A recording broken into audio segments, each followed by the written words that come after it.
Bem, irmãos, vamos hoje fazer uma reflexão bem objetiva aqui no Evangelho de João, capítulo 8, do verso 31 ao verso 36. A palavra do Senhor nos diz assim nessa noite: Então disse Jesus aos judeus que haviam crido nele: Se permanecerdes na minha palavra, verdadeiramente sereis meus discípulos, e conhecereis a verdade, e a verdade vos libertará. Eles responderam-lhe: Somos descendência de Abraão, e jamais fomos escravos de ninguém. Como podes tu afirmar que seremos libertos? Jesus explicou-lhes: em verdade vos asseguro, todo aquele que pratica o pecado é escravo do pecado. O escravo não fica em casa para sempre, mas o filho permanece para sempre. Assim sendo, se o filho vos libertar, sereis verdadeiramente livres. Curve sua cabeça uma vez mais. Senhor nosso Deus poderoso, eterno e majestoso, choramos neste momento, Senhor, diante da Tua palavra, do Teu testemunho, Senhor. Te rogamos nessa noite que os nossos corações se encontrem, meu Deus, abertos para ouvir a Tua voz, para ouvir o que o Senhor quer nos tratar nessa noite. Dá-nos a graça, meu Deus, de guardar a Tua palavra e de praticá-la dia após dia. Ilumina o nosso coração, o nosso entendimento, e assim nos ajuda a vivermos vida digna do Teu Evangelho. Amém. Graças a Deus. Só afastar aqui um pouco o ventilador que está atrapalhando um pouco. Pronto.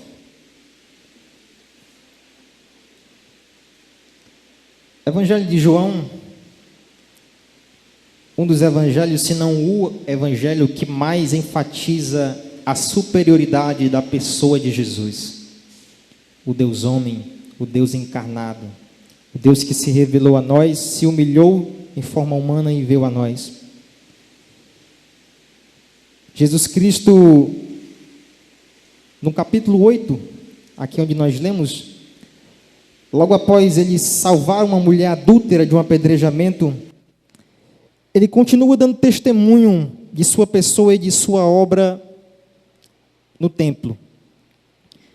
A situação onde Jesus fala aqui no capítulo 8 aos judeus é uma situação um tanto complicada, um tanto sensível para os judeus. Há pouco tempo atrás, Jesus Cristo estava no templo e trouxeram até ele uma mulher adúltera. Você pode ler depois aí os versos anteriores.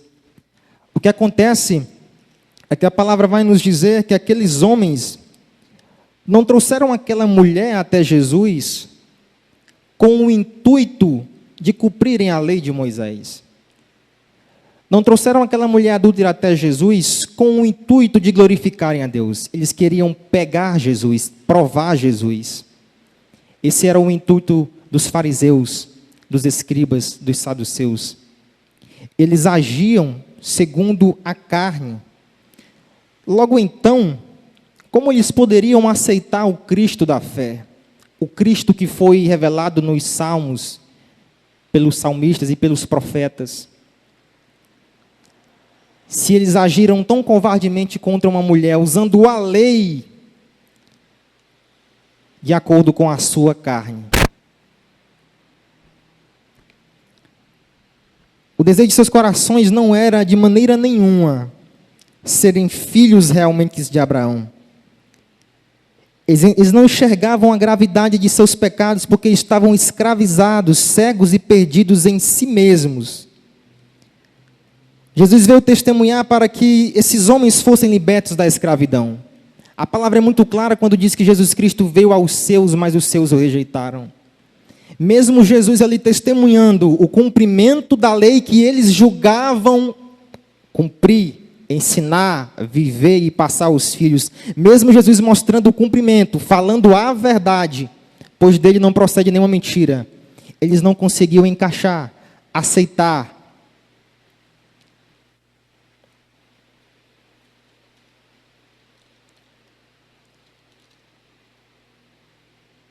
O texto que nós lemos agora, em continuação a esse fato ocorrido da mulher adúltera, diz respeito a alguns desses judeus que estavam ali no templo, que segundo a palavra, no versículo 30, onde vai dizer, tendo proferido essas palavras, muitos creram nele.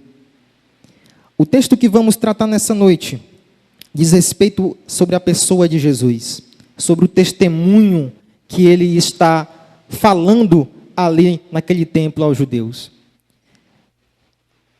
O texto do versículo 31 até o versículo 36 vai falar a respeito da verdadeira libertação que há somente em Jesus. Os judeus que estavam ali presentes com ele, os fariseus, os saduceus, não entendiam que eram escravos. E acredite, irmãos, muitos de nós ainda não entendemos. Ou se entendemos, não aceitamos que um dia nós fomos escravos, escravos do pecado. Você já experimentou chamar alguém de escravo? Já experimentou chegar para alguém bom de saúde, alguém que está com um trabalho ali legal, ganhando bem, com uma família saudável, não pegou coronavírus, está ali com a saúde de ferro, está ganhando bem, é próspero. Já experimentou chegar para essa pessoa e chamar ela de escravo? Você é um escravo.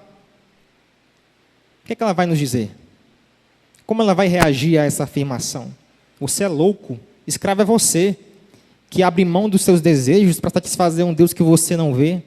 Escravo é você, que se martiriza, que sofre, que não aproveita a vida.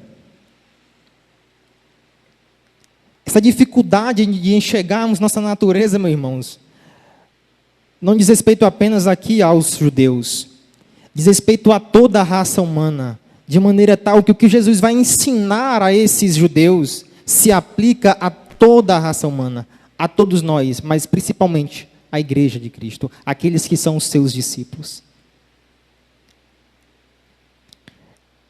No versículo 31, já dando início aqui à exposição do texto, acompanhem comigo. Jesus, vendo que alguns creram nele, e vamos entender o que significa que esses creram nele. A Bíblia vai nos dizer, então disse Jesus aos judeus que haviam crido nele, se permanecerdes na minha palavra, verdadeiramente sereis meus discípulos.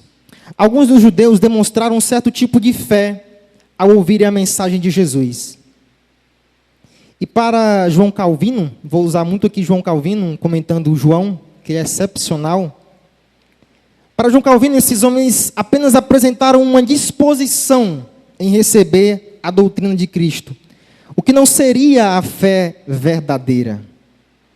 Muitas pessoas, irmãos, ao longo do ministério de Jesus, creram nele de maneira equivocada.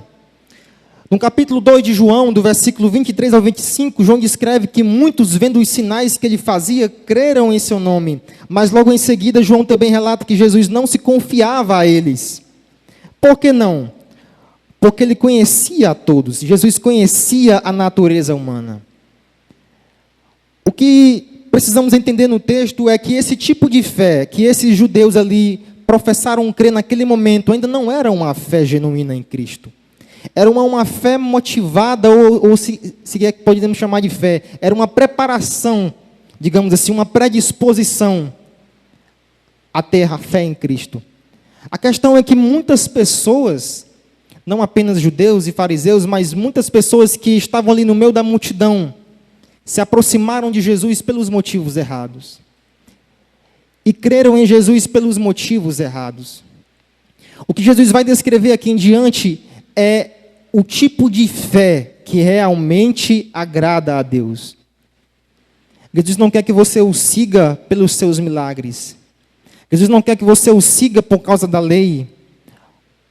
por ele ser um amigo, por ele ser uma pessoa simpática, pois esse é o Cristo que muitos esperavam, um Cristo que viesse salvar a todos, o Cristo político, o Cristo que iria acabar com os exércitos inimigos e ia tornar Israel a potência do momento. Era esse Messias que eles estavam esperando. Porém, Jesus já conhecia a natureza humana, de maneira tal, irmãos, que essa fé inicial que João diz que eles tinham não era fé. Era uma fé de curiosidade. Era uma fé fraca. Era uma fé momentânea. E por que eu digo isso? Porque logo em seguida você vai ver do que Jesus Cristo vai chamar esses judeus. Mas e quanto a nós? O que tem nos levado a crer em Jesus? Os seus milagres seriam os sinais, seria o medo do inferno, seria a curiosidade. O que de fato, irmãos, tem nos feito crer no Jesus? Será que realmente de fato é a pregação que estamos ouvindo? A fé que ora professamos, porque temos que professar nossa fé. Essa fé que professamos nas músicas, nos cânticos, nas confissões. Essa fé que nós confessamos diante dos homens, quando nos identificamos, eu sou cristão. Ela é baseada no quê? Por que você crê em Jesus? O que torna a nossa fé em Jesus autêntica, e Jesus vai completar isso no versículo 31, continuando, é a atitude de permanecermos em sua palavra e nos sujeitarmos a ela. E é essa atitude que Jesus espera de um verdadeiro discípulo, como ele mesmo diz no versículo 31.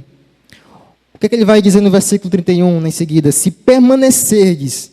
Então disse Jesus aos judeus que haviam crido nele, se permanecerdes na minha palavra. Não é apenas um crer, não é apenas um ato de simpatia, de envolvimento, de amizade com a mensagem do Mestre. Não é apenas gostar do Evangelho. Eu gostei de Jesus. Ele tem uma vibe legal. Ele tem uma presença legal. É bacana a mensagem de Jesus. Eu conheço inúmeras pessoas, e você conhece também, que simpatizam com a mensagem do Evangelho, irmãos. No trabalho, na escola, onde quer que você chegue, pergunte se alguém odeia Jesus. Sabe por quê, irmãos? Porque eu não preciso odiá-lo. Basta eu criar o meu Jesus. Basta eu gostar do meu jeito dele. E o que ele me confronta, e o que ele mexe com o meu orgulho, eu descarto, porque só me agrada, por enquanto, o que me é conveniente. E isso é fruto de um coração que não entendeu a mensagem de Cristo, e de que não permanece na mensagem de Cristo. Crer em Jesus é uma coisa, permanecer no que ele ensina é outra. Estar na multidão, presenciando os milagres, estar no meio da plateia, cantando, louvando, engrandecendo, dizendo Senhor, Senhor, é uma coisa.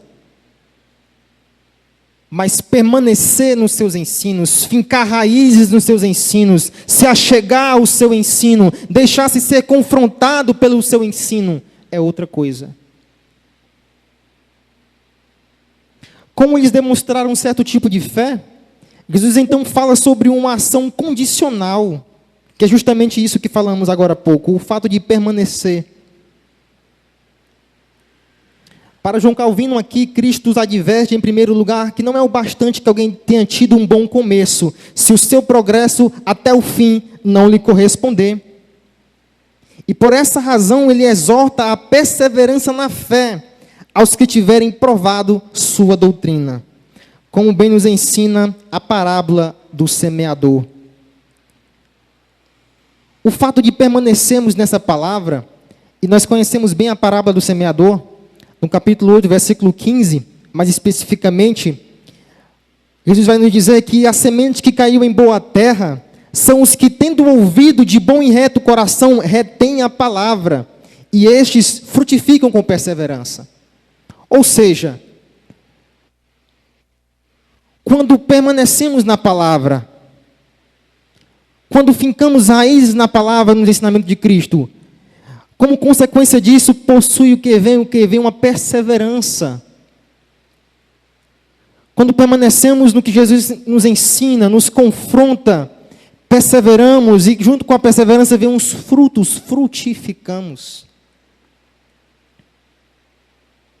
Aqueles homens permaneceram por muito tempo sob o jugo da lei de Moisés e sob a servidão do pecado, mas Jesus veio ensinar que o lugar certo de permanecermos é em sua palavra, pois esta nos revela a vontade de Deus para nós. Quem permanece na palavra de Cristo se torna um verdadeiro discípulo, e por meio da perseverança na palavra é que conhecemos a verdade que nos liberta de nossos pecados, a saber, o nosso Senhor Jesus. Então perceba que é verdade, eles creram no que Jesus estava falando. Jesus estava ali no templo, confrontando, dando o testemunho do Pai, porque a vontade de Deus, de Jesus, era a vontade do Pai. Eles eram e são um. Era isso que não entrava na cabeça deles. E alguns disseram que creram na palavra. Porém, Jesus agora vai aprofundar o negócio, vai aprofundar o ensinamento, vai aprofundar a revelação. Não basta apenas crer. Você precisa permanecer no meu ensino. E permanecer no meu ensino implica em perseverar no meu ensino. Não é um permanecer parado, não é um permanecer estagnado, é um permanecer perseverante. Irmãos, a maneira como permanecemos na palavra de Deus, a maneira como perseveramos na palavra de Deus, na palavra, no ensinamento de Jesus, diz respeito à nossa postura como cristãos. Se não há fruto em nossas vidas, se as pessoas não conseguem enxergar Cristo em nós por meio das obras da graça, algo está em falso, algo está frouxo em nossas vidas. E é preciso voltarmos aqui ao Evangelho novamente e corrigirmos o que tem que ser corrigido. E deixarmos ser moldados pelo que tem que ser moldado. Pois crer é fácil. Acreditar como eles acreditaram é fácil. Acreditar por momento. Acreditar por entusiasmo. Acreditar de forma repentina, porque ouviu, porque gostou. Isso é muito fácil, irmãos.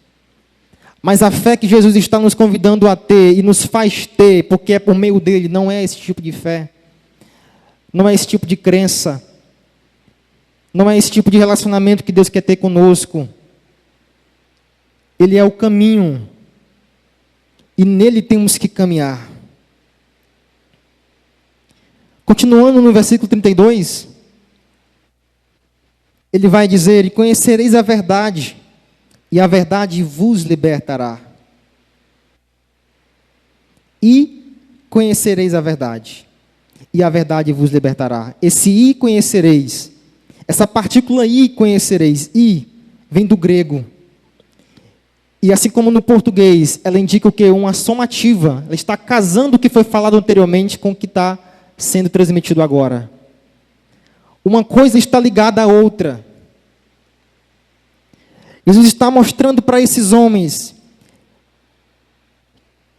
que, crendo nele, vocês precisam permanecer na sua palavra. Permanecendo nessa palavra, verdadeiramente vocês serão discípulos. E sendo discípulos, vocês conhecerão a verdade.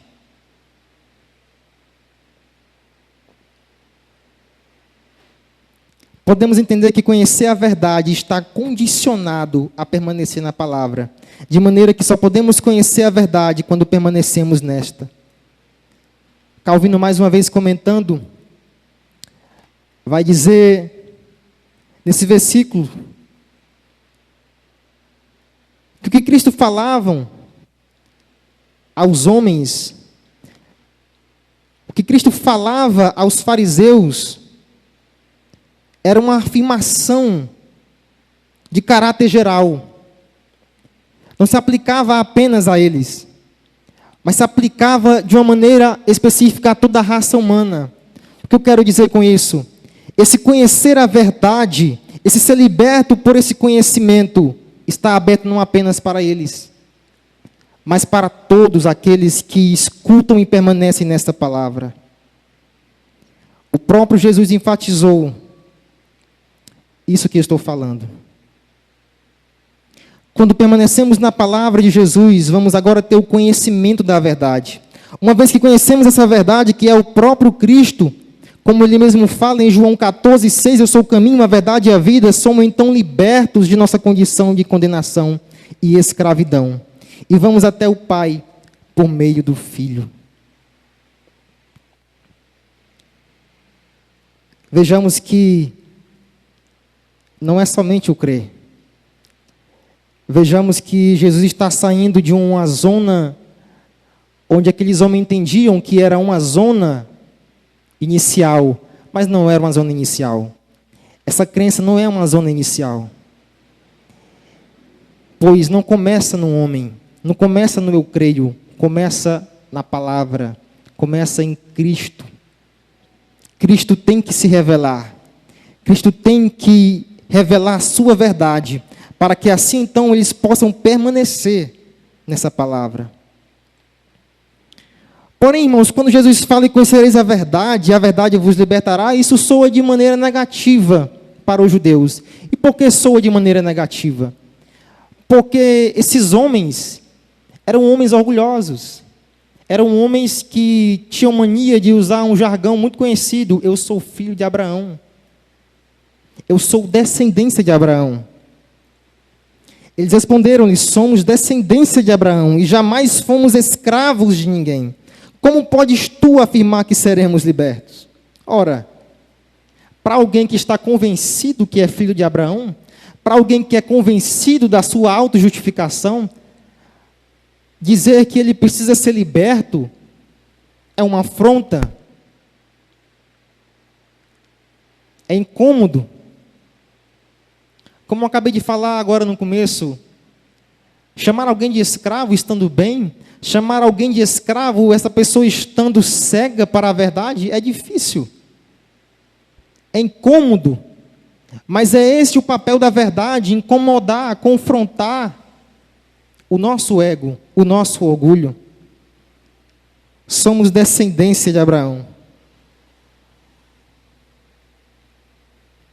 Os judeus, ao serem confrontados por Jesus, que precisavam conhecer a verdade para serem verdadeiramente libertos, replicam julgando serem livres por serem descendência de Abraão.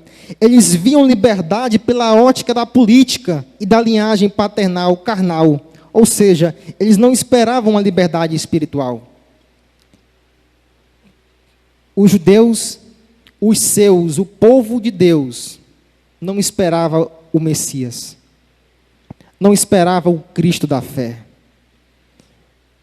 Eles esperavam, sim, um líder político, um revolucionário. E é aqui que Jesus confronta a fé desses homens. Veja como essa fé está rasa. Estamos falando daqueles que logo atrás, aqui no versículo 31, disseram que creram. Os judeus que haviam crido, agora na primeira lapada que Jesus dá, já estão dizendo, opa, liberto de quê? Se somos filhos de Abraão. Estamos falando dos mesmos judeus que agora há pouco quase mataram uma mulher apedrejada, agindo segundo a carne. E o próprio Cristo fala que eles não podem entender a mensagem de Jesus porque eles não são do reino, porque eles não são do céu.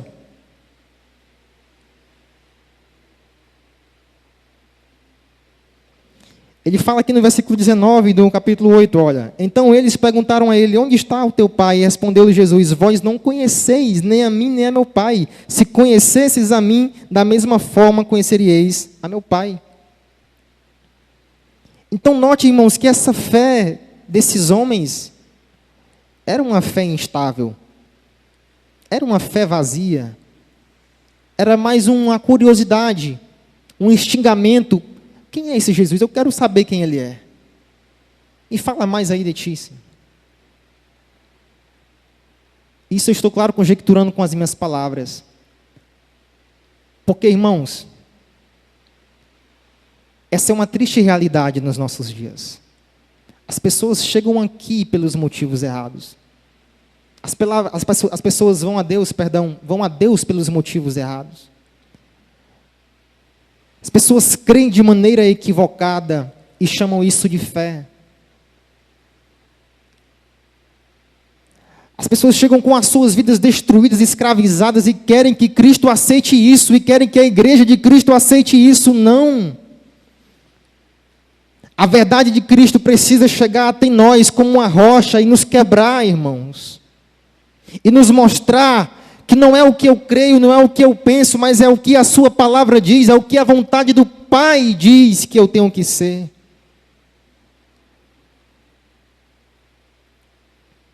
Ah, mas eu sou filho de Abraão. Eu vou já lhe mostrar de quem você é filho. Vou já mostrar para vocês de quem vocês são filhos. E vamos ver daqui a pouco, irmãos, de quem eles eram filhos. Se eles fossem realmente, Jesus vai dizer isso, se eles fossem filhos de Abraão, eles ouviriam a mensagem, eles creriam na mensagem, e eles se tornariam discípulos.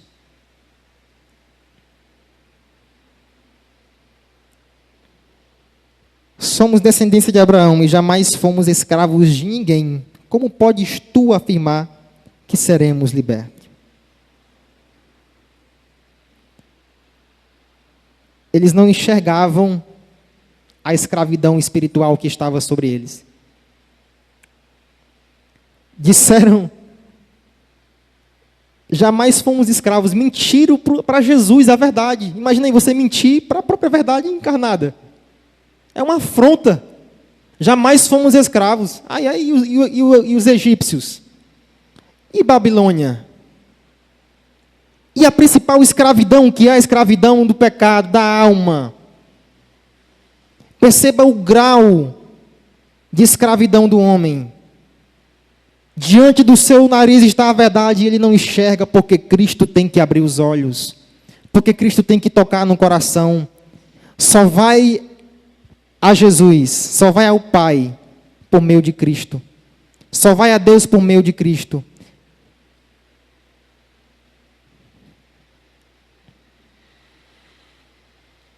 Jesus continua rebatendo o texto que vai dizer na minha linguagem aqui, na minha versão. Jesus explicou-lhes: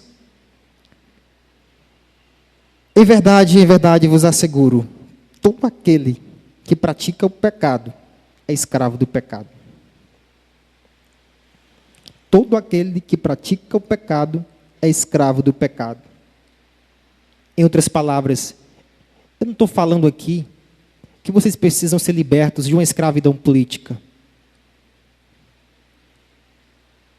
Vocês precisam ser libertos da prática pecaminosa de vocês. Vocês que dizem guardar a lei, vocês que dizem escutar os profetas, vocês que decoram os textos, vocês que mencionam os textos nas praças públicas, vocês que oram nas praças públicas, vocês que jejuam e fazem questão que as pessoas vejam o rosto de vocês para glorificarem vocês, vocês precisam serem libertos da prática do pecado. É dessa escravidão que eu estou falando. É dessa escravidão que Jesus Cristo veio os libertar e nos libertou.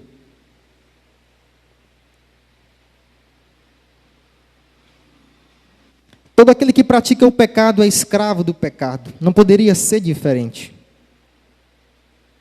Jesus, ao ouvir a mentira dos judeus, os alerta para o real estado em que eles se encontravam de escravidão, que não se tratava meramente de um estado político ou físico, mas espiritual. Jesus estava falando de uma escravidão no coração, onde somente por meio dele, a verdade, eles poderiam ser libertos.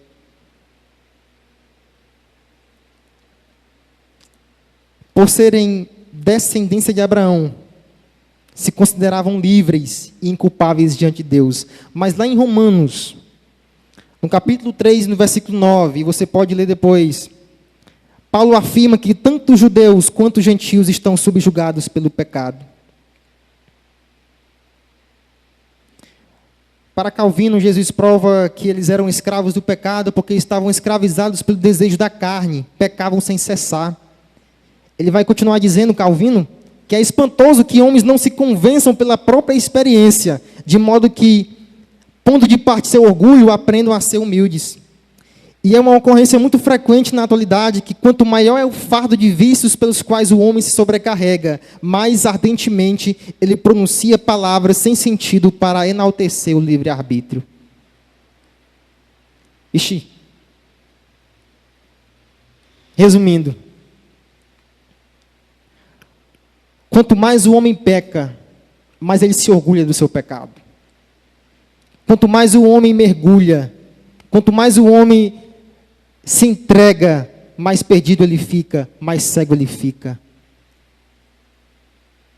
Não existe solução, irmãos. É um caminho, não dois. É uma porta, não duas. É o pastor, é um Senhor.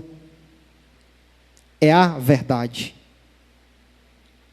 As pessoas querem relativizar as coisas, querem relativizar a palavra, querem relativizar o Cristo da palavra, porém não se relativiza a mensagem do Evangelho, porque ela implica na realidade. Jesus Cristo não está aqui, irmãos, estipulando o que está acontecendo com os judeus. Jesus está mostrando a realidade dos corações deles. Olha, eu não estou falando de escravidão política, não. Vocês estão jogando um jugo pesado sobre as pessoas e não tiram esse jugo de vocês. Não conseguem enxergar isso, irmãos? Isso fala de nós também, irmãos. Eu estou aqui falando dos judeus, mas isso se aplica a gente.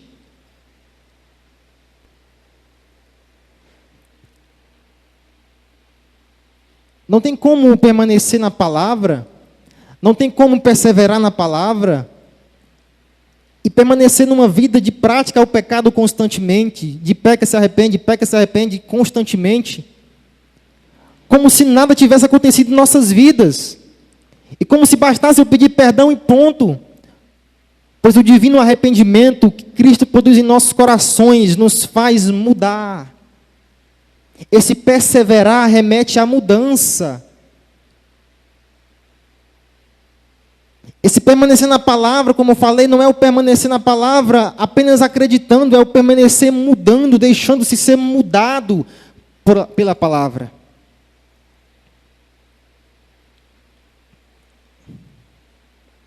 Uma vez que fomos libertos por Cristo, o pecado não deve mais ter domínio sobre nós, pois estamos debaixo da graça. Não temos motivo para continuar na prática das velhas obras. E não estou falando aqui que não pecamos, pois sabemos que pecamos, todos nós, e muito. Porém, uma vez que a verdade te alcança, meu irmão, minha irmã,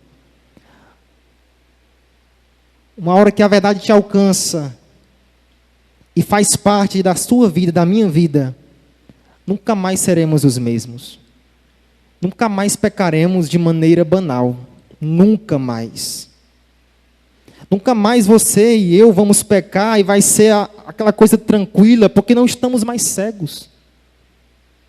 Essa venda foi tirada por Cristo na cruz. Ele morreu por nós justamente para isso, para que vivamos a vida do Pai, a vida de Deus, a sua vontade. De maneira que agora, quando pecamos, não mais como escravos, mas por deslize da nossa própria natureza, a nossa atitude é de quebrantamento diante de Deus, é de humilhação diante de Deus, em arrependimento, dizendo: Senhor, me ajuda a não fazer mais isso, pois não sou mais um escravo do pecado.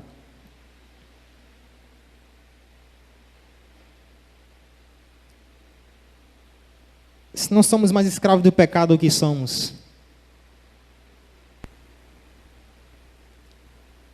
Jesus Cristo vai usar uma figura para explicar. No versículo 35, olha o que ele diz: o escravo não fica em casa para sempre, mas o filho permanece para sempre. Jesus faz um contraste entre a vida de um escravo e a vida de um filho. O escravo, embora pudesse gozar de algum privilégio de seu senhor, todavia nunca herdaria um lugar permanente na casa de seu senhor, e muito menos poderia gozar da herança que por direito sempre pertenceu aos filhos. Quando Jesus nos liberta da escravidão de nossos pecados, somos enxertados na videira verdadeira e adotados pelo próprio Deus, de maneira que agora, por meio de Cristo e de sua palavra, temos lugar permanente junto com o Pai, que nos fez seus filhos. Abra sua Bíblia aí em Gálatas capítulo 4, versículo 7.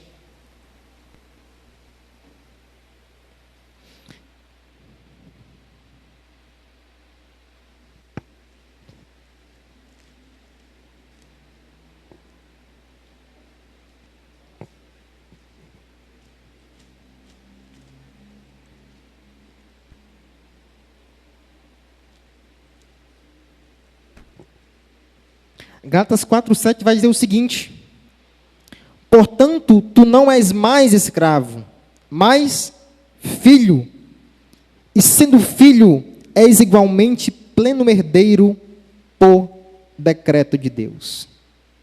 Por decreto de Deus. Ou seja, a verdade que Jesus está mostrando para esses judeus, que Ele está revelando para esses judeus, é uma verdade que tem poder para libertá-los, mas não apenas para libertá-los, mas para tornarem filhos de Deus. O que o homem pode desejar mais do que isso, irmão? O que um homem escravizado, cego, moído pelo pecado, pelo seu orgulho, pela sua ganância, pode precisar mais do que isso?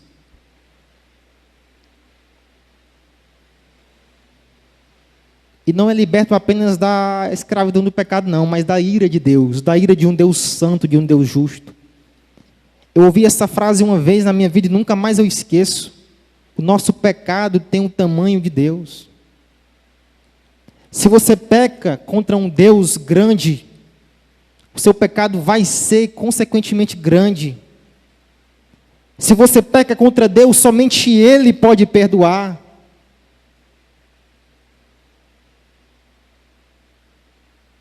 Somente Ele pode reparar, restaurar.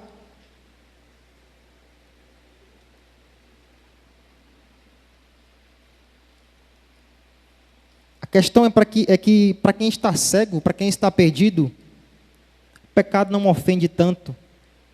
O pecado não é tão ruim assim.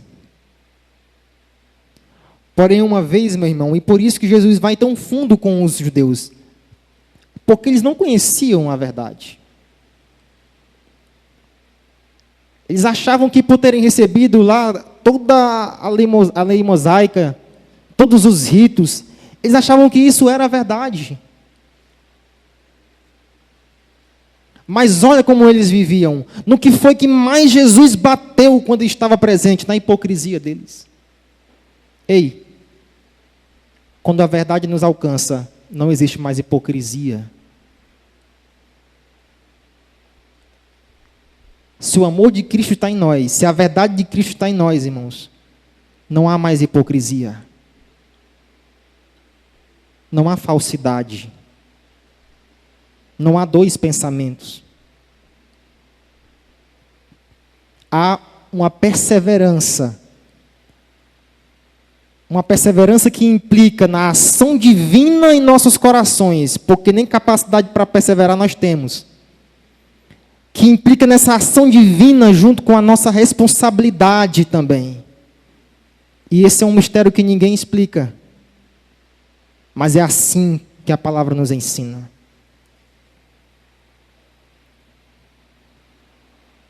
Portanto, tu não é mais escravo, mas filho, e sendo filho és igualmente pleno herdeiro por decreto de Deus. Jesus Cristo nos revela a sua verdade, nos liberta da escravidão do pecado para sermos filhos, para sermos herdeiros da sua glória.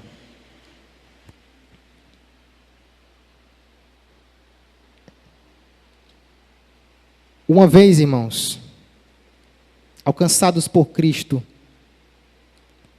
uma vez alcançado por essa palavra, por essa mensagem,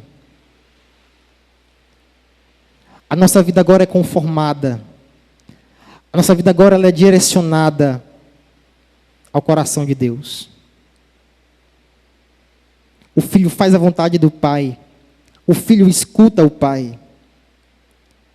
Fomos adotados, é verdade, mas temos Jesus Cristo, o Filho de Deus, para nos dar exemplo de como ser um filho de Deus. Seguir os seus passos, ouvir a sua voz, permanecer na sua palavra, perseverar, conhecer a sua verdade. É isso que nos faz ser discípulos e filhos. E no versículo 36, para fechar, ele vai dizer: assim sendo, se o Filho vos libertar, sereis verdadeiramente livres. Jesus deixa bem claro aqui que somente nele há possibilidade de libertação verdadeira. E que todos os demais nascidos escravos não podem ser libertados senão por meio de sua graça. A nenhum outro foi dado essa autoridade na terra. Ele mais uma vez usa a expressão verdadeiramente. Você vai perceber que durante o texto que nós lemos, Jesus usou essa palavra algumas vezes, verdadeiramente. Essa expressão. Mas por que ele falou isso? Verdadeiramente, como se fosse enfatizando. Ora, os judeus acreditavam terem um pai, acreditavam terem uma verdade. Então logo Jesus Cristo enfatiza: olha, não é o seu pai, não é a sua fé, não é a sua crença, não são as suas obras.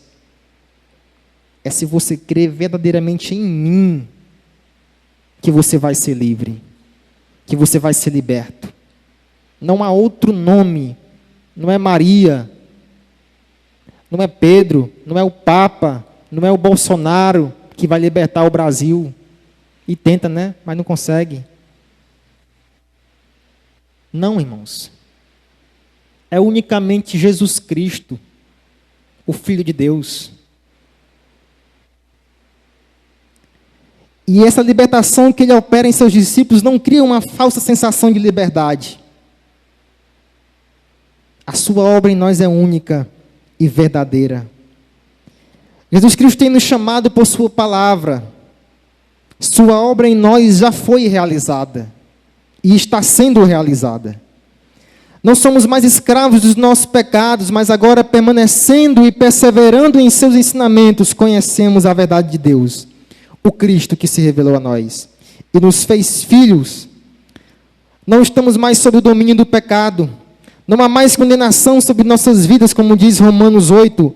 Resta-nos com os seus discípulos seguir a voz do Mestre e perseverar como eleitos de Deus nesse mundo. Não temos motivo para voltar a viver vida regressa e orgulhosa. O Filho de Deus nos libertou. Então somos verdadeiramente livres. Isso é liberdade.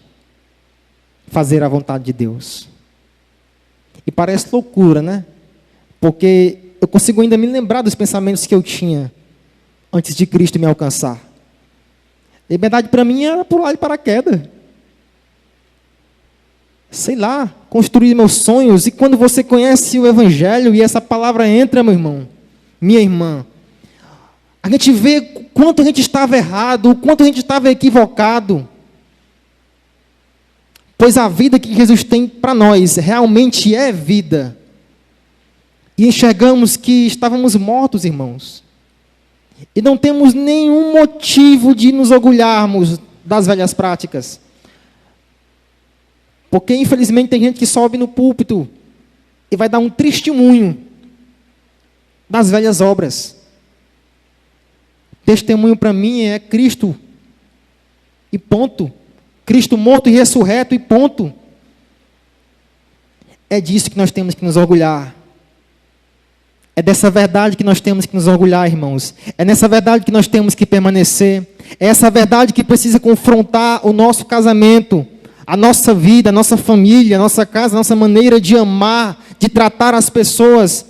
Porque é essa verdade que testifica de Deus. É por essa verdade que seremos conhecidos como filhos de Deus, luz do mundo, sal da terra. Não é por meio de uma nomenclatura, não é por meio do nome Batista Reformado Vivo, não é por isso.